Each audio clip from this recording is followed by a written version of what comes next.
espaço semanal, pessoas de nacionalidade portuguesa que foram propostas diversas vezes para o Prémio Nobel não só por entidades internacionais como também por entidades estrangeiras, mas que nunca acabaram por ser distinguidas pelo ilustre galardão. No nosso programa de hoje falaremos de alguém ligado à literatura, Miguel Torga. Miguel Torga não era o nome verdadeiro deste escritor, que se chamava Adolfo Coelho da Rocha, mas sim o seu pseudónimo. Os especialistas de Miguel Torga defendem que Miguel surge em homenagem a Miguel de Cervantes e Miguel de Unamuno, dois vultos maiores da cultura ibérica. E Torga, a designação de uma urso muito resistente e com umas raízes muito profundas, muito conhecida na região de Trás-os-Montes. A título de curiosidade, até a sua própria mulher o tratava por Miguel. Adolfo Correia da Rocha nasceu a 12 de agosto de 1907 em São Martinho de Anta, concelho de Sabrosa. Terra também viu nascer Fernando Magalhães, no distrito de Vila Real. Torga cresceu no seio de uma família de camponeses pobre. Em 1917, conclui, com distinção, o exame de instrução primária realizado na escola de Sabrosa. O professor aconselha ao pai a mandá-lo para o liceu. Dada a inviabilidade económica desta proposta, o pai coloca duas hipóteses: a ida para o seminário ou a viagem para o Brasil. A mãe, duvidosa da vocação sacerdotal do filho, manda-o para o Porto, onde ficará a servir na casa de uma família burguesa. Sentindo-se revoltado e não vendo futuro na sua condição de criado, acaba por forçar o seu próprio despedimento, ingressando desta feita no seminário de Lamego. Aqui permanece apenas um ano, mas apreende as referências bíblicas que continuará a usar no resto da sua obra. Tendo perdido a fé, ao fim desse primeiro ano, recusa-se a continuar no seminário. Em 1920, emigra então para o Brasil, para onde os pais o enviam. Irá trabalhar durante 5 anos na fazenda de um tio paterno, a fazenda de Santa Cruz, no estado de Minas Gerais. Ao fim de 4 anos, o tio apercebe-se da sua inteligência e patrociona-lhe os estudos liceais no ginásio leopoldinense, em Leopoldina. Distingue-se como um aluno dotado e, em 1925, convicto de que ele viria a ser doutor em Coimbra, o tio propôs a pagar-lhe os estudos como recompensa dos 5 anos de serviço, o que levou a regressar a Portugal e a concluir os estudos liceais.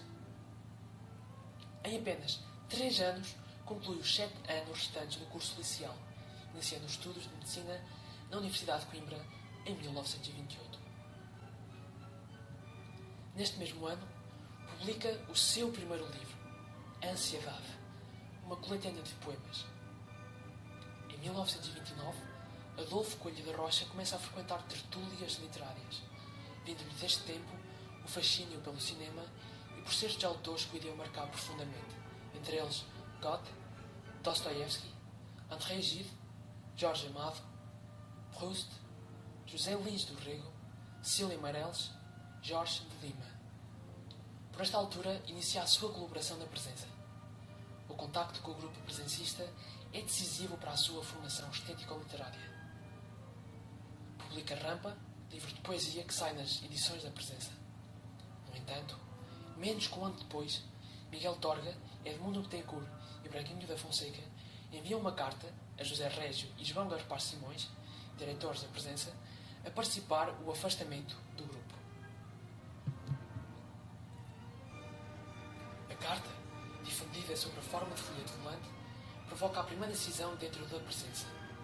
As razões apresentadas para a saída prendiam-se essencialmente com aquilo que os signatários consideravam um desvirtuamento do espírito inicial do projeto, acusando os diretores visados do cerceamento das liberdades criadoras e da imposição de um magistério literário ao grupo.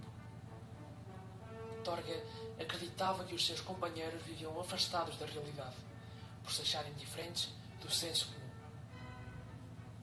Em 1933, acaba a medicina e vai exercer para a sua terra, São Martinho de Anta. Continua a publicar livros, entre eles Pão Ázimo, Abismo e A Terceira Voz, e é justamente no prefácio desta novela que nasce Miguel Torga, a partir do qual o autor assina com o seu pseudónimo. Recusava-se a enviar, antes da publicação, os seus livros à censura. Em 1936, Torga funda com Albano Nogueira a revista Manifesto, de caráter humanista e de intervenção, e que se afasta já do esteticismo individualista da presença, apontando para uma reflexão sobre o papel dos intelectuais e artistas na sociedade. Textos contra o nazismo, as guerras, entre outros temas considerados dentro do campo lexical de injustiças, são frequentes. Como seria de esperar, acabaram por ter problemas com a censura, tendo sido obrigados a cessar a publicação da revista. Em 1939, publica O Quarto Dia de A Criação do Mundo, livro autobiográfico lançado pela primeira vez em 1937, ao qual foi acrescentando capítulos, dias, ao longo da sua vida. Neste quarto dia, Torga denuncia através do seu relato das viagens à Itália e à Espanha o fascismo de Mussolini e o franquismo. Nicolás Franco, irmão mais velho de Francisco Franco, leu o livro e queixou-se de imediato de Salazar. O regime nacionalista espanhol considerou injurioso e obsceno na sua alegada propaganda anticomunista o livro de Torga, que denunciava a tragédia da Guerra Civil, as atrocidades e, muito concretamente, o bombardeamento a Guernica. Salazar ordenou a prisão de Torga, que veio a ocorrer no seu consultório de Leiria, local para onde se mudou após ter saído da sua terra. A detenção teve como fundamento uma acusação de comunismo que incluía a suspeita de ter recebido dinheiro de Moscovo para a compra de material cirúrgico para o consultório médico, o que leva a PVDE a proceder à apreensão de todos os livros espalhados pelas livrarias no país. Encarcerado, escreve o que viria a tornar-se um símbolo de resistência, o poema Ariane. Foi interrogado, mas libertado 3 meses depois, sem acusação nem julgamento. Diga-se, por curiosidade, que Salazar, ainda que nunca se tenham encontrado pessoalmente, nunca escondeu a grande admiração que nutria pelo escritor, sendo que é conhecido um episódio onde, em privado, Salazar declamou estrofes da história trágica ao Marítimo, capítulo pertencente a Poemas Ibéricos, livro lançado em 1965. Após ser libertado, casa em Coimbra com André Crabbe e publica nesse mesmo ano o seu primeiro livro de contos, Bichos, um dos seus maiores êxitos, onde nos dá a conhecer um mundo de bichos humanizados e se observa um retrato fiel do viver transmontano. Uma vida de suor e lágrimas, por entre escolhos e lobos, mas sempre repleta daquela alegria que só o sofrimento pode justificar. A alegria de ser, de viver em comunhão total com a natureza, em fusão permanente com os elementos. Em 1941, publica a obra que por muitos é considerada a sua magnum opus, Montanha. A pobreza quase extrema de um Portugal rural e desprezado, a honestidade e a honra de quem sabe atribuir todo o valor ao suor, sangue e às lágrimas, o sofrimento de quem trabalha apenas para sobreviver, esta temática do verdadeiro Portugal, aquele que não interessava ao Estado Novo saber-se, foi o que levou a PVDE a apreender este livro. Mas desta vez, Torga fez-se publicar no Brasil, mudando o título do livro para Contos da Montanha, e andando mesmo clandestinamente por todo o país até fins dos anos 60. Novos Contos da Montanha, livro publicado 3 anos depois também no Brasil, segue a temática do anterior, afirmando-se igualmente como um dos maiores sucessos do escritor. Continua a publicar livros e vê-se, assim à sua mulher, serem demitidos dos seus trabalhos por razões políticas. A censura continua a dificultar-lhe a publicação de livros e é-lhe impedida a saída do país. É vigiado pela PVDE profunda e exaustivamente. Continua a escrever, não só poesia e contos, como também peças de teatro. Em 1954, após lhe ser atribuído o prémio Almeida Garrett, Torga profere um discurso na cerimónia de entrega do prémio, oferecendo a quantia do galardão para a publicação das melhores obras de poetas jovens concorrentes ao prémio. Segundo ele, era preciso impulsionar a poesia nova. Foi exatamente o que fez com Sofia de Melo Brainer Anderson. Numa conferência que Miguel Torga deu na cidade do Porto, Sofia de Melo Brainer, admiradora de Torga, é apresentada ao escritor por um amigo comum. E assim, publica o seu primeiro livro em parte devido à reação extremamente positiva de Miguel Torga, como mais tarde viria a revelar. Ambos mantiveram uma amizade que perdurou até à morte do escritor. No final de 1959, Jean-Baptiste Aquaron, professor da Universidade de Montpellier, com o apoio de um grupo de intelectuais franceses, belgas e italianos, apresenta à Academia Sueca a candidatura de Miguel Torga ao Prémio Nobel da Literatura de 1960. A candidatura de Torga é entusiasticamente apoiada por Sofia de Melo Breiner, Eugênio de Andrade, poeta este que participava muito nas tertúlias de Torga, Alexandre O'Neill, David Mourão Ferreira, entre outros escritores e intelectuais. Já antes tinha sido proposta para o Prémio Nobel pela Sociedade Portuguesa de Homens de Letras, mas a candidatura foi rapidamente impedida e abafada pelas autoridades portuguesas, devido ao seu estatuto de persona non grata. No dia 20 de fevereiro, os serviços da PIDE procedem à apreensão do recém-lançado 7º capítulo do Diário, que, como o nome indica, corresponde a uma espécie de diário que junta contos, poemas, memórias, crítica social e reflexões, tendo o primeiro capítulo sido lançado em 1941 nas livrarias de várias cidades do país. Um grupo de escritores intelectuais apresentam um abaixo-assinado de protesto contra a apreensão deste livro. Subscrevem o protesto, entre outros, Fernando Pitera Santos, Pedro da Silveira, Manuel da Fonseca, Urbano Tavares Rodrigues, Jaime Cortesão, Raul Rego, Armindo Rodrigues e Manuel Mendes. A 25 de fevereiro é levantada a ordem de apreensão do Diário número 8. Contudo, a censura proíbe que na imprensa sejam feitas referências ao livro. Em 1966 é levada a cabo a representação da peça Mar, escrita por Miguel Torga, que também já tinha sido encenada pelo Teatro da Universidade de Londres e adaptada para a BBC, pelo Teatro Experimental de Cascais, com cenários de Almada Negreiros e encenação de Carlos Avilés. Em 1969, recusa o Prémio Nacional da Literatura, um galardão oficial do regime.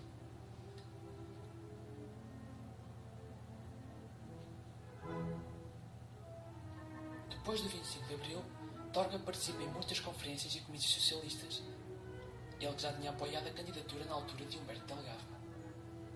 No ano a seguir, 1976, publica Fogo Preso, que reúne conferências sobre escritores analisados, como por exemplo as conferências dessa de Queiroz na cidade do Porto, em 1944, no âmbito das comemorações do centenário do autor de Os Maias, e Teixeira de Pascoais, mas especialmente textos de intervenção cívica, como entrevistas e locuções decorrentes da participação nas campanhas eleitorais. Destaque para o Encontro de Poetas em dezembro de 1977, no Solar de Mateus, onde Miguel Torga participou juntamente com Sofia de Melo Breiner, Eugênio de Andrade, Alexandre O'Neill, Pedro Tamen, Fernando Guimarães, Vasco Graça Moura e Alberto Pimenta, e onde lhes mostrou alguns dos locais de relevo de outrora da sua vida e onde foi homenageado pelos restantes. No ano seguinte, foi novamente apresentada a candidatura de Miguel Torga para o Prémio Nobel, com o apoio de figuras destacadas da cultura portuguesa, assim como de alguns intelectuais e criadores estrangeiros, entre os quais o vencedor do Prémio Nobel da Literatura do ano anterior, Vicente Alexandre. No dia 26 de dezembro, no âmbito das comemorações dos 50 anos de vida literária de Miguel Torga, realizou-se uma sessão de homenagem ao autor, no Auditório 2 da Fundação Calouste Gulbenkian. A iniciativa da Secretaria de Estado da Cultura contou com a participação de escritores e ensaístas que leram textos sobre a obra de Torga, Sofia de Melo Breiner Anderson, Alexandre O'Neill, Eduardo Lourenço, Fernão Magalhães Gonçalves, Jacinto do Prado Coelho, João Maia, Vasco Graça Moura e David Mourão Ferreira, que desempenhava as funções de Secretário de Estado da Cultura. No final, o poeta leu um discurso de agradecimento.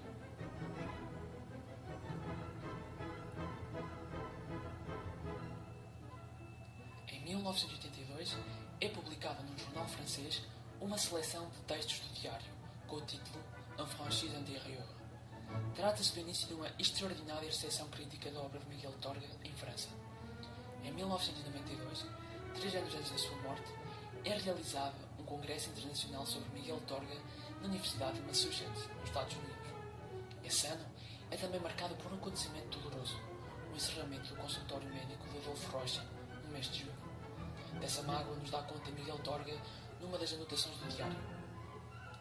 Oferece um material cirúrgico ao Hospital da Misericórdia de Arganil, onde operou durante anos, no imobiliário à Junta de Freguesia de São Martinho. Talvez seja um pormenor que passe despercebido, mas Fernando Pessoa e Miguel Torga chegaram a corresponder-se. Miguel Torga foi um dos primeiros a reconhecer o gênio de Pessoa, rende-lhe homenagem numa nota de diário, quando da morte de Fernando Pessoa.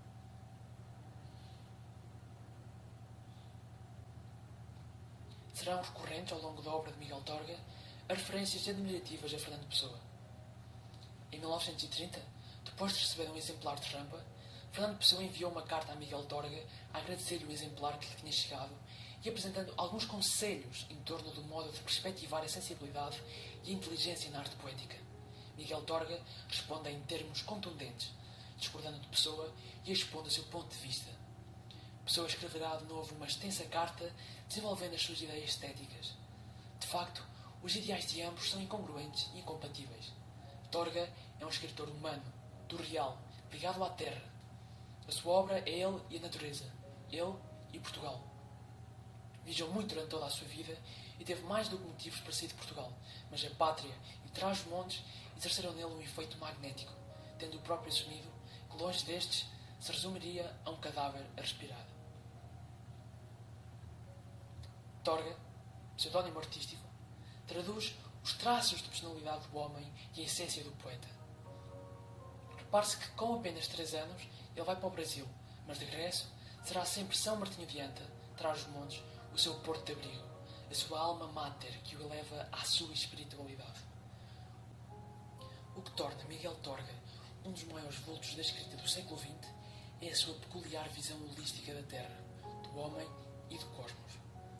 Esses atributos concretizam-se por uma sensibilidade resultante da sua humilde origem e da captação do real desnudo, visto com toda a crueldade e toda a bondade numa só visão, da rudeza e da beleza nela contida, de forças antagónicas que se tocam.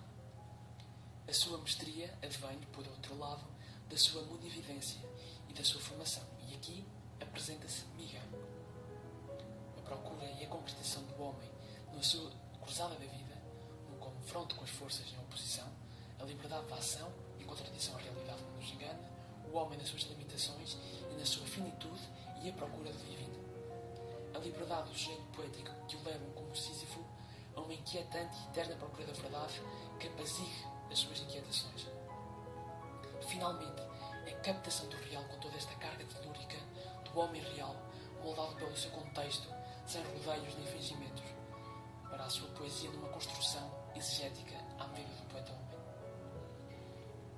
Existem 4 principais temáticas recorrentes na poesia de Torga, podendo em certos casos encontrá-las em simultâneo.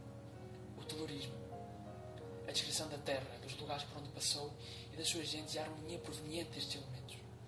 A problemática religiosa, a sua inconformidade com a condição humana, com a finitude da vida, com o sofrimento alheio e até mesmo o seu, fazem-no questionar a natureza de Deus e afastam-no dele, porém nunca se assumindo como ateu. O desespero humanista, a decadência de um povo cada vez mais vicioso e a perda de valores são algumas das preocupações que assolam o poeta. O drama da criação poética, o processo de criação de um poema enquadrado na sua visão do ser poético. A nível estilístico, Torga opta pelo uso de estrofes irregulares. A antítese, a metáfora e a adjetivação são alguns dos recursos expressivos mais utilizados pelo poeta. Ainda que candidato pelo menos 2 vezes, não só por entidades nacionais como também por entidades estrangeiras, nunca acabou por ganhar um prémio Nobel. No entanto, foi galardoado nacionalmente, mas também internacionalmente diversas vezes, e homenageado, por exemplo, pela Fundação Calouste Gulbenkian, tendo sido o primeiro escritor a arrecadar o prémio Camões.